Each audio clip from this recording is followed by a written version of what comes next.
성경 큐에를 보겠습니다. 성경 큐에 1번입니다. 어디에서 제자들을 보냈습니까? 1절에 보니까 감람산 벳바게와 베다니에 이르렀을 때에 이제 제자들을 보내셔서 나귀를 이제 끌고 오게 하셨죠. 2번입니다. 예수님은 제자들에게 뭐라고 하셨습니까? 2절에 보니까 맞은편 마을로 가라. 그리로 들어가면 곧 아직 아무도 타보지 않은 나귀 새끼가 메어 있는 것을 보리니 풀어 끌고 오라. 그렇게 명령을 하십니다. 3번입니다. 예수님께서 나귀를 타시고 가실 때 사람들은 어떻게 했으며 뭐라고 외쳤습니까? 8절, 9절, 10절에 보니까 많은 사람들은 자기들의 겉옷을, 또 다른 이들은 들에서 벤 나뭇가지를 길에 펴며 앞에서 가고 뒤에서 따르는 자들이 소리 지르되 호산나 찬송하리로다. 주의 이름으로 오시는 이여 찬송하리로다. 오는 우리 조상 다윗의 나라여 가장 높은 곳에서 호산나 하더라. 그렇게 외쳤죠. 4번입니다. 예수님께서 열매 없는 무화과를 보시고 뭐라고 하셨습니까? 14절에 보니까 이제부터 영원토록 사람이 내게서 열매를 따먹지 못하리라고 그렇게 저주를 하셨습니다. 5번입니다. 성전에서 매매하는 것을 보시고 예수님은 뭐라고 하셨습니까? 17절에 기록된 바 내 집은 만민이 기도하는 집이라 칭함을 받으리라 하지 아니하였느냐? 너희는 강도의 소굴을 만들었도다. 그렇게 말씀하셨습니다. 6번에 베드로가 예수님께 뭐라고 했습니까? 베드로가 이제 생각이 났죠. 라비여 보소서 저주하신 무화과 나무가 말랐나이다. 그렇게 얘기했습니다. 7번에 어떻게 하면 그대로 되리라고 했습니까? 이제 두 가지라고 되어 있는데요. 23절, 24절을 보니까 내가 진실로 너희에게 이르노니 누구든지 이 산더러 들리어 바다에 던져지라 하며 그 말하는 것이 이루어질 줄 믿고 마음에 의심하지 아니하면 그대로 되리라. 또 24절 보니까 그러므로 내가 너희에게 말하노니 무엇이든지 기도하고 구하는 것은 받은 줄로 믿으라. 그래야면 너희에게 그대로 되리라. 그렇게 얘기했습니다. 자, 8번입니다. 용서받는 방법이 무엇입니까? 25절에 서서 기도할 때에 아무에게나 혐의가 있거든 용서하라. 그래야면 하늘에 계신 너희 아버지께서도 너희 허물을 사하여 주시리라. 얘기했습니다. 9번입니다. 대제사장, 서기관, 장로들이 예수님께 무엇을 물었습니까? 무슨 권위로 이런 일을 하느냐? 누가 이런 일을 할 권위를 주었느냐라고 이제 묻습니다. 10번입니다. 예수님은 무엇을 물었습니까? 요한의 세례가 하늘로부터냐 사람으로부터냐 내게 대답하라라고 그렇게 이제 물었습니다. 네, 성경 교회 다 하고 계시죠? 예, 제 얼굴만 보고 계신 건 아니죠? 예, 지금 네, 성경 교회를 다 하시면 좋겠습니다. 자, 이제 한번 우리 본문을 한번 살펴보도록 하겠습니다. 1절 말씀을 제가 읽어드리겠습니다. 그들이 예루살렘에 가까이 와서 감람산 벳바게와 베다니에 이르렀을 때에 예수께서 제자 중 둘을 보내시며 드디어 이제 예수님께서 예루살렘 근처 이제 벳바게 그리고 베다니에 도착하셨음을 알려주고 있습니다. 이때는 이제 유월절 엿새 전이라고 할 수 있습니다. 예수께서 잡히셔서 고난을 받기 전 엿새 전이었습니다. 이 벳바게 베다니 이 마을을 언급하고 있는데요. 베다니는 예수님의 사랑하시는 사람이 있죠. 바로 마르다, 마리아, 나사로 이 남매가 살고 있는 것이 바로 이 베다니입니다. 나사로는 잘 알고 있죠. 죽었는데 예수님께서 죽은 지 나흘이나 되었나요? 그래서 썩은 냄새가 나나이다라고 되어 있죠. 그리고 또 몸을 묶어놨죠. 그런데 예수님께서 몸에 묶여 있는 천들을 다 풀고 그리고 명했을 때 살아났던 사람입니다. 그래서 죽었다가 살아난 그 지역 바로 나사로가 살았던 베다니입니다. 그리고 그의 누이 마리아도 아시죠? 이제 항류 옥합을 깨뜨려서 예수님의 제자를 미리 준비했던 제사를 미리 준비했던 여인이 바로 이 마리아입니다. 요한복음을 보면 6월절 엿새 전에 이곳에 도착합니다. 그리고 이곳에서 나사로의 집에서 하루를 머물죠.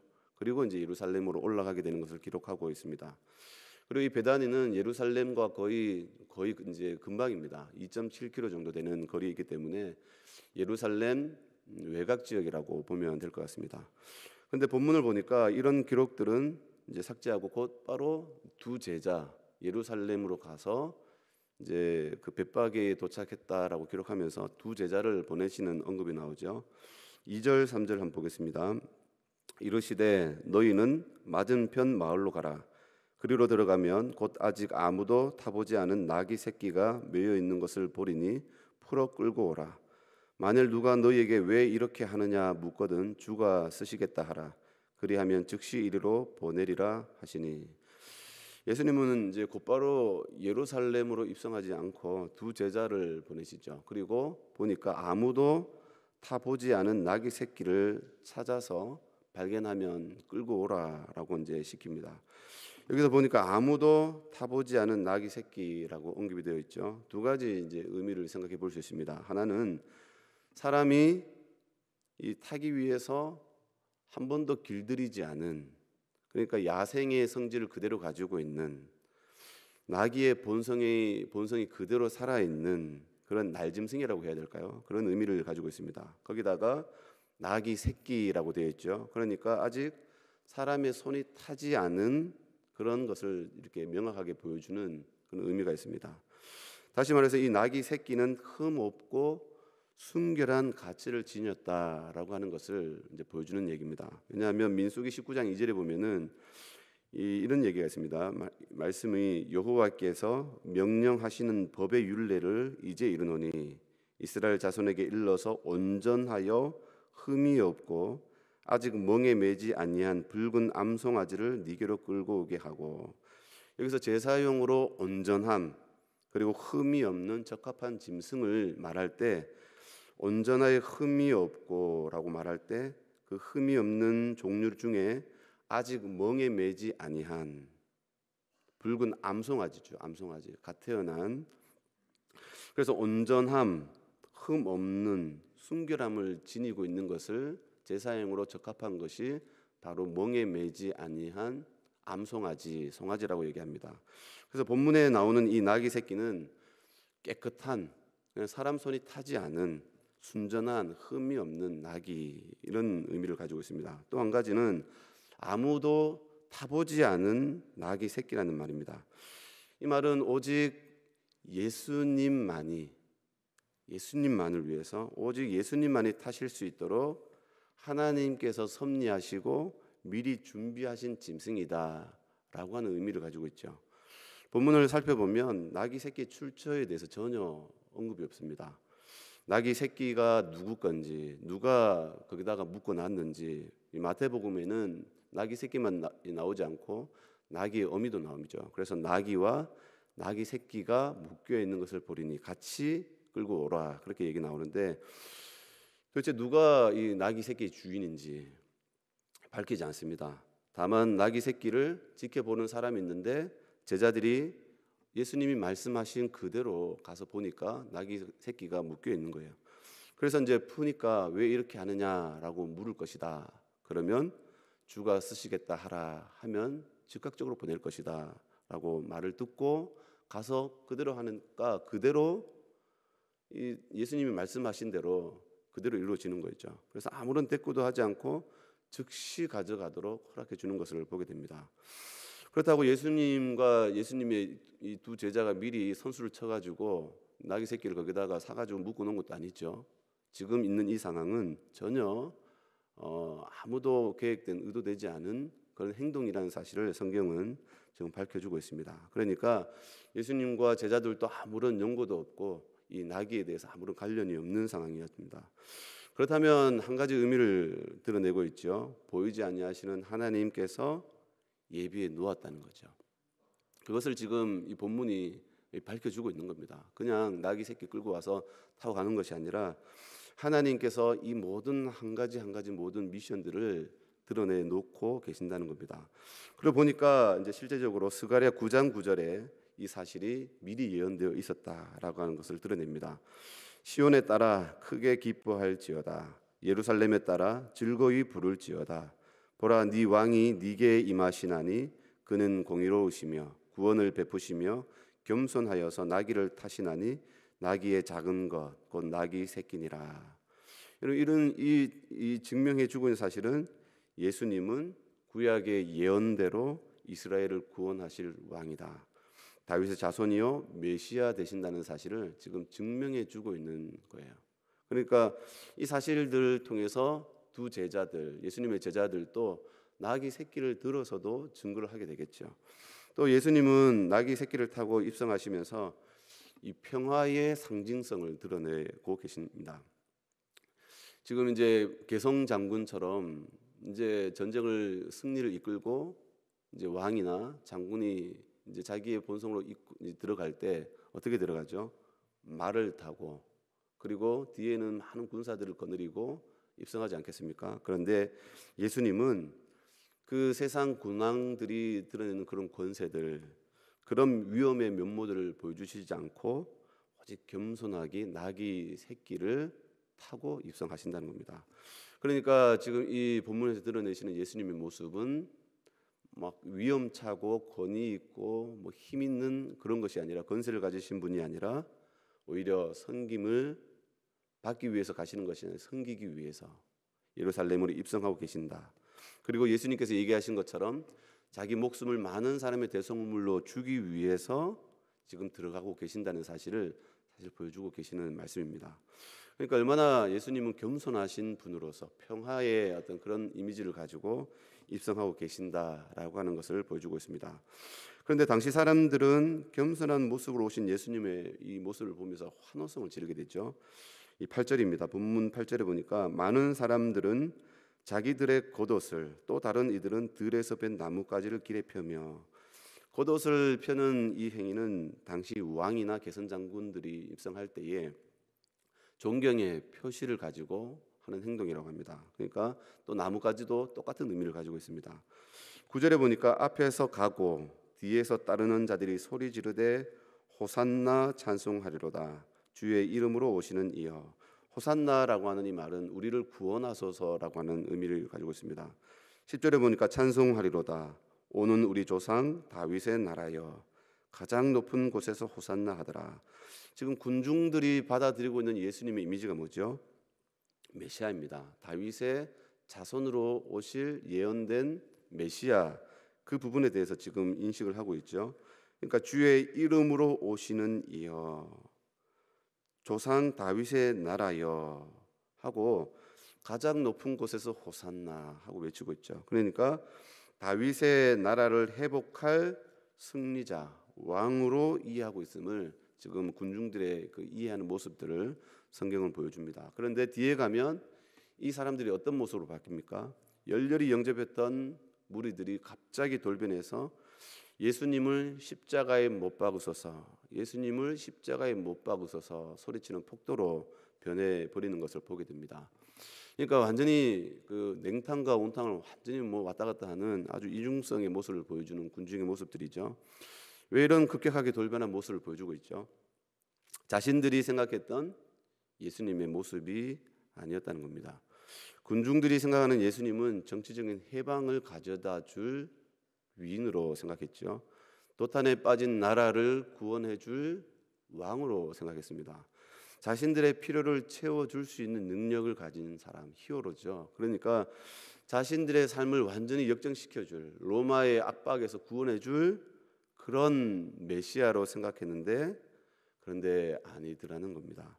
나중에 연약해서 그냥 한낱 인간에 불과한 그러한 연약한 존재를 보게 된 거죠. 그 대표적인 인물이 누굽니까? 가룟 유다죠. 가룟 유다. 예수님이 자꾸 나는 죽어야 돼 하니까 나중에는 예수님에 대해서 회의를 느끼고 예수님을 은 30에 팔게 되죠. 우리도 마찬가지가 아닌가 생각해 볼 수 있습니다. 우리 각자가 기대하는 예수님의 상이 있죠. 바라고 원하는 기대와 소원들이 있습니다. 그런데 그런 기대들이 충족이 되지 않으면 때로는 내가 믿는 예수님에 대해서 우리는 회의를 가질 때가 있죠. 그리고 그 예수님에 대해서 우리는 원망할 수도 있습니다. 그런데 이런 기대가 너무 이렇게 또 크다 보면은 우리 신앙까지도 흔들릴 수가 있습니다. 그리고 우리가 믿는 예수님은 어떤 분입니까? 오늘 이 성경에 나오고 있는 이 군중들과 같이 예수님이면, 그래서 보리떡 5개를 가지고 5천 명을 먹이신 그분, 그 예수님이 오신다면 모든 것이 다 될 거야 라고 했던 그 예수님을, 그런 환상을 가지고 있지 않습니까? 그런데 우리는 예수님의 모습을 살펴보면서 군중의 이면적인 모습도 우리는 같이 볼 수 있어야 되겠습니다. 겸손히 나귀 새끼를 타시고 예루살렘에 입성하시는 주님의 모습을 보면서 세속적인 욕망을 쫓아서 곧 이 겉옷을 펼친 군중들이 될 것이 아니라 마음의 겉옷을 벗어서 펼 수 있는, 진심으로 예수님을 영접하는, 마치 마리아가 예수님의 장사를 미리 준비하며 예수님의 그 말씀, 내가 죽을 것이다, 그리고 3일 만에 다시 살아날 것에 대한 그 말씀을 온전히 믿었던 복음 1호의 여인이 바로 마리아 아닙니까? 예수님의 그 복음의 자리에 함께 나아갈 수 있는 그러한 자들이 되어야 되겠습니다. 그렇지 않으면 군중들과 같이 나중에 예수님을 죽이소서 하고 원망하면서 그런 돌변하는 모습을 가질 수도 있겠습니다. 우리는 높은 자리가 아니라 오히려 낮은 자리에서 예수님과 함께 섬길 수 있는 그런 삶을 살아갈 수 있는 우리 모두가 될 수 있기를 바랍니다. 그럴 때에 우리의 신앙의 진실성이 드러나지 않을까. 그럴 때에 우리가 병들지 않고 온전한 신앙을 끝까지 유지하지 않을까, 그렇게 생각해 봅니다. 12절 말씀 한번 보겠습니다. 이튿날 그들이 베다니에서 나왔을 때에 예수께서 시장하신지라. 이제 예수님께서 이제 첫날에는 예루살렘 입성하셔서 이제 날이 저물었기 때문에 성전만 둘러보시고 바로 이제 베다니로 돌아가셨습니다. 그리고 다음 날 아침에 일찍 일어났다고 되어 있죠. 그리고 다시 예루살렘에 오셨기 때문에 예수님은 식사도 제대로 하지 못하시고 걸은 상태였던 것 같습니다. 그러니까 몹시 시장하셨다. 여기 보니까 예수께서 시장하신지라라고 이제 얘기합니다. 그때 예수님께서 길가에 있는 무화과 나무를 보셨는데 그 무화과 나무가 굉장히 무성한 무화과 나무를 보셨어요. 그리고 그 무화과 나무에서 열매를 얻을까 생각하고 가셔서 보니까 열매가 없는 거죠. 그런데 아직 열매를 맺힐 때가 아니다라고 되어 있습니다. 그런데 이 무화과 나무의 특성 중에 한 가지가 먼저 열매를 맺고 그 다음에 잎을 이제 맺는다고 합니다. 그래서 예수님께서 이제 무화과 나무를 보시고 열매가 있을 것으로 생각하시고 가셔서 보셨던 거죠. 그러니까 열매가 없으니까 이제 이 무화과 나무를 저주하시죠. 앞으로 너희를 통해서 열매를 따먹지 못할 것이다. 왜 그랬을까요? 아마 예수님의 이 헛걸음이 아마 다른 사람들도 예수님처럼 그런 헛걸음을 하면서 이제 고생을 하지 않았을까, 그런 생각을 해보게 됩니다. 그런데 이 무화과 나무, 겉만 번지르했던 이 무화과 나무는 사실 예루살렘을 예표해주는 모습이죠. 속이 텅텅 빈, 외형만 갖추고 있는 이 율법주의와 형식주의에 빠져 있는 예루살렘의 모습을 보여주고 있습니다. 그러니까 예수님께서 열매를 바라고 오셨지만 아무것도 얻지 못하자 마치 무화과 나무를 저주하셨지만 예루살렘을 저주하시는 것과 같은 의미를 가지고 있죠. 실제로 예수님은 예루살렘을 보시면서 우셨습니다. 그리고 암탉이 새끼를 품는 것 같이 내 새끼를 품으려고 할 때마다 그 새끼를 잘못되게 만드는 그런 예루살렘을 보시면서 우시죠. 그리고 이제 예루살렘이 실제로 예수님의 저주와 같이 AD 70년에 예루살렘이 완전히 멸망을 하게 됩니다. 우리도 이 무화과의 저주를 바라보면서 그냥 아이고 예수님이 갑자기 왜 그러나라고 생각할 것이 아니라 예수님께서 우리를 향하여 기대하는 바가 있다는 사실을 우리는 한번 생각해 봐야 된다는 겁니다. 우리의 모습도 그냥 겉만 번지르한 모습이 아닌가. 그러나 예수님이 우리에게 요구하시고 바라보시는 부분이 있겠죠. 그래서 우리에게 다가오셔서 우리 삶 속에서 열매가 없을 때 우리도 어쩌면 예루살렘의 이 저주받음과 같이 우리도 버림받을 수도 있다는 사실. 그래서 이 부분은 그냥 가볍게 넘길 부분이 아니라 심각하게 우리의 삶 속에서 내가 정말 신앙생활을 하면서 하나님 앞에 얼마나 열매를 맺고 있는가, 하나님이 기쁘시게 하는 삶을 살아가고 있는가라고 하는 사실을 한번 살펴볼 필요가 있습니다. 그래서 우리의 신앙생활이 이중적인 삶이 아니라 주님과 동행하는 삶을 살아가고 있는지 우리는 한번 살펴볼 필요가 있습니다. 그래서 지금 마가복음이 굉장히 많아요. 내용도 많고 설명할 것도 많고, 근데 시간이 벌써 이제 30분입니다. 그래서 여기까지만 하고 또 기도하셔야 되겠죠? 그죠? 할렐루야죠? 네, 기도하시겠습니다. 너희는 너희가 하나님의 성전인 것과 하나님의 성령이 너희 안에 거하시는 것을 알지 못하느뇨? 누구든지 하나님의 성전을 더럽히면 하나님이 그 사람을 멸하시리라.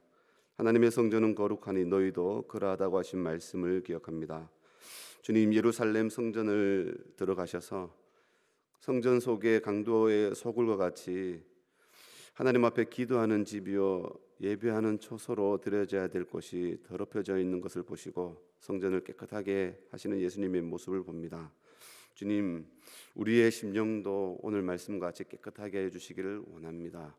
우리의 삶 속에서 우리가 거룩한 삶을 살지 못하고 주님과 예배의 자리에서 멀어질 때에 예수님께서 우리의 삶을 흩으시고 때로는 우리의 삶 속에 시험과 아픔을 주셔서 거룩성을 회복하게 하시는 예수님의 손길을 우리가 바라볼 때마다 늘 우리의 삶 속에서 늘 하나님과 동행하며 하나님 앞에 거룩한 삶으로 우리의 심령을 깨끗하게 하며 거룩한 성전으로 세워갈 수 있는 지혜로운 삶을 살아갈 수 있는 우리 모두가 될 수 있도록 지혜를 주시고 은혜를 더하여 주옵소서.